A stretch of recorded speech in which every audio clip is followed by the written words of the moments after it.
કેમ છો વિદ્યાર્થી મિત્રો? મજામાં? તબિયત પાણી તો સારા?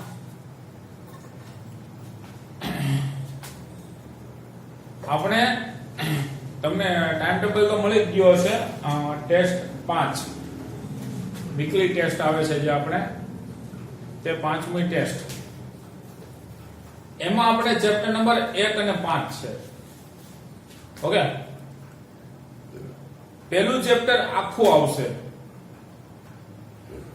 આલેખ સિવાય, આલેખ દોરવાનો નહીં આવે, પણ એક એક વાક્યમાં અને એમસીક્યુ માં એના ટૂંકા સવાલ સ્વરૂપે આલેખમાંથી કોઈ પણ સ્તંભાલેખ, વૃત્તાંશ અને પાસની.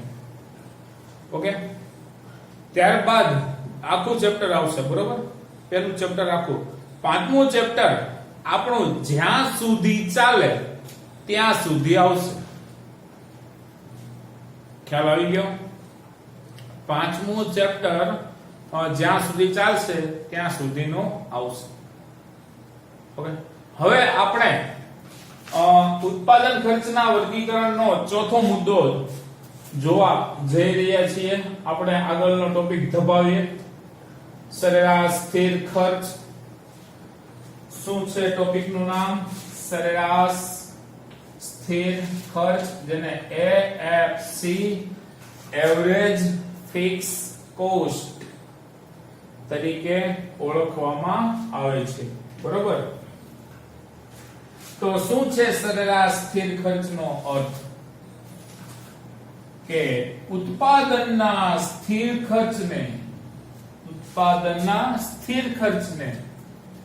ઉત્પાદનના એકમો વડે ઉત્પાદનના સ્થિર ખર્ચને ઉત્પાદનના એકમો વડે ભાગતા.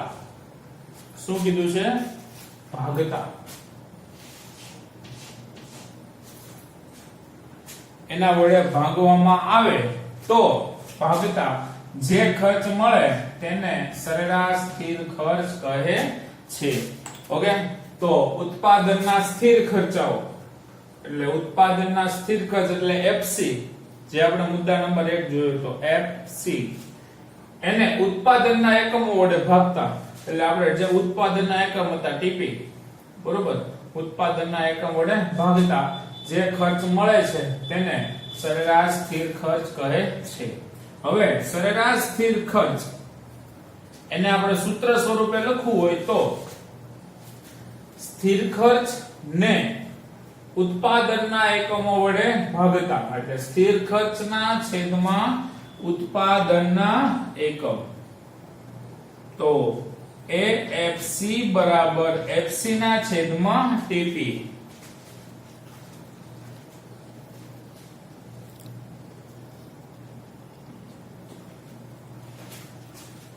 શું છે તેનો અર્થ?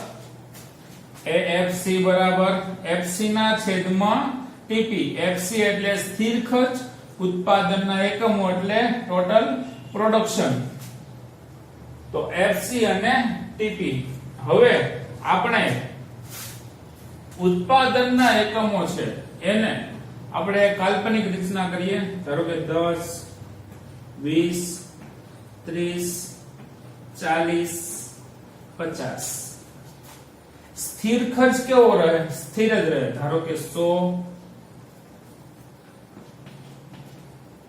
200, 300, 400, 500. આવી રીતના આવશે નહીં. કેવો રહે છે? સ્થિર જ રહે છે. એટલે બધી જે માહિતી આવશે એ કેવી આવશે? 100, 100, 100, 100. કારણ કે સ્થિર ખર્ચ કેવો છે? સ્થિર જ છે. FC એ કેવો છે? સ્થિર જ છે. 100, 200, 300, 400, 500 એમ વધારો થતો નથી, જે હમણાં આપણે આગળ જોયું. પણ સ્થિર ખર્ચની રેખામાં સ્થિર ખર્ચ એ કેવો રહે છે? સ્થિર જ રહે છે. હવે આપણે સરેરાશ સ્થિર ખર્ચ AFC મેળવવો હોય તો સ્થિર ખર્ચ શું?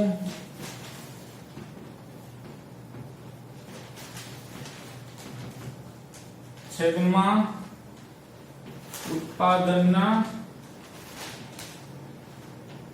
એકમો એટલે ટીપી એફસી ના છેદમાં ટીપી 100 ના છેદમાં 10 એટલે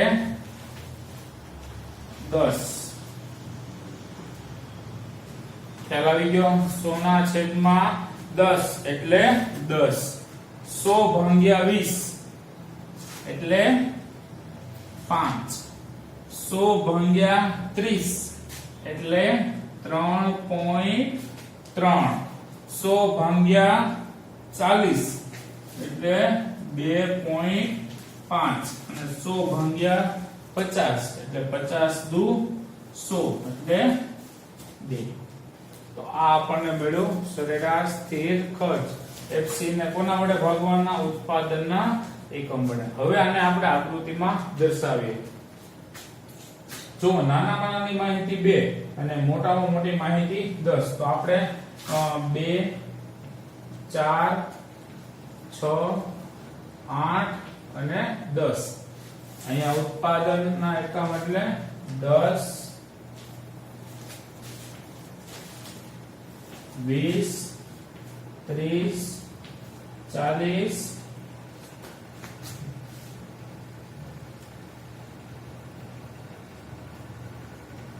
50.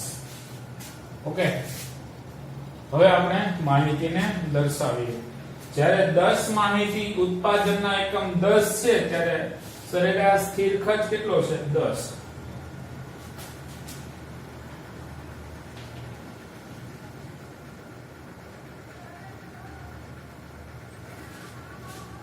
જ્યારે ઉત્પાદન 20 છે ત્યારે 5 4 અને 6 ની બેની વચ્ચે 5.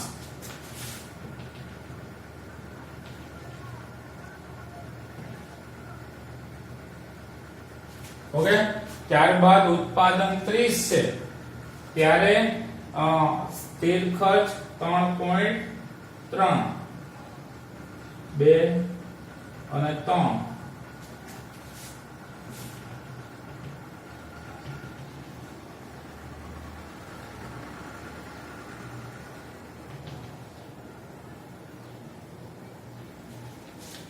ત્યારબાદ ઉત્પાદન 40 છે ત્યારે 2.5 2 અને 3 બેની વચ્ચે.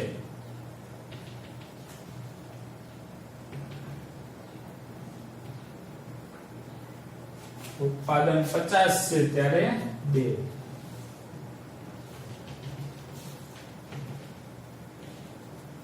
તો આ રીતે તેને જોડતી એક રેખા દોરી દઈએ.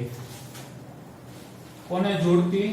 બિંદુઓને જોડતી એક રેખા દોરી લઈએ.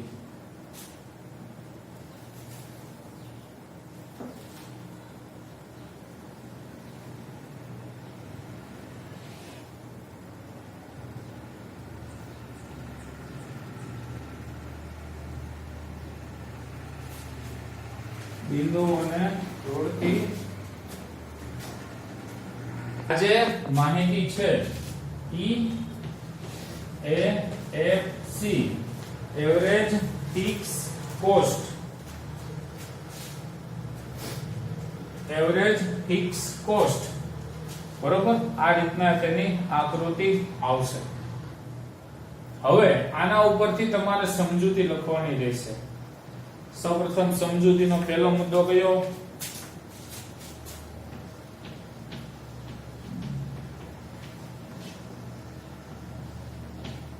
O x ધરી O y ધરી. ખ્યાલ આવી ગયો? હવે જ્યારે ઉત્પાદન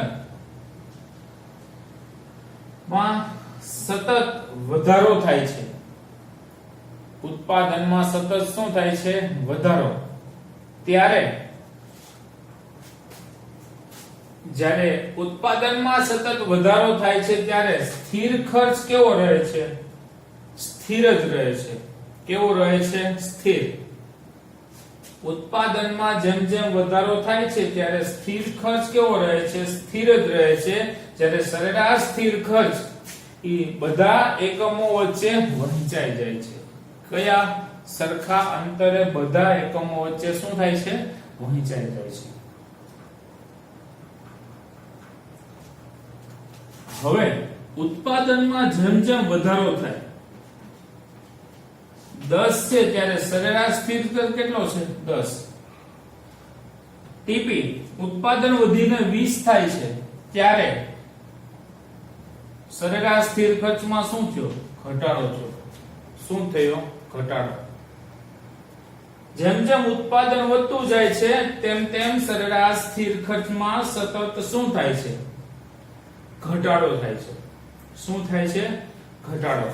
આથી જેમ જેમ ઉત્પાદનમાં વધારો થશે તેમ તેમ કુલ સ્થિર ખર્ચ સ્થિર જ રહે છે.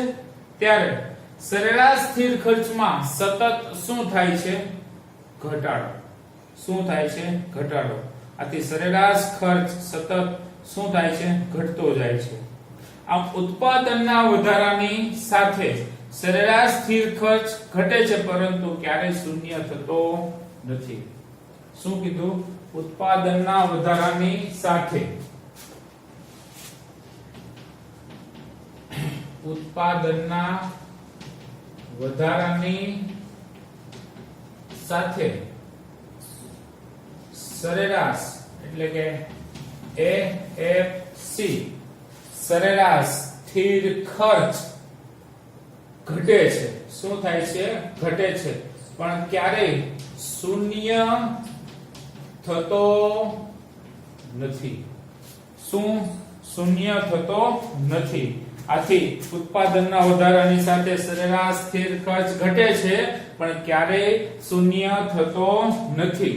આથી સરેરાશ ખર્ચ જે સરેરાશ સ્થિર ખર્ચ છે ઈ AFC ની રેખા કયો ઢાળ ધરાવે છે?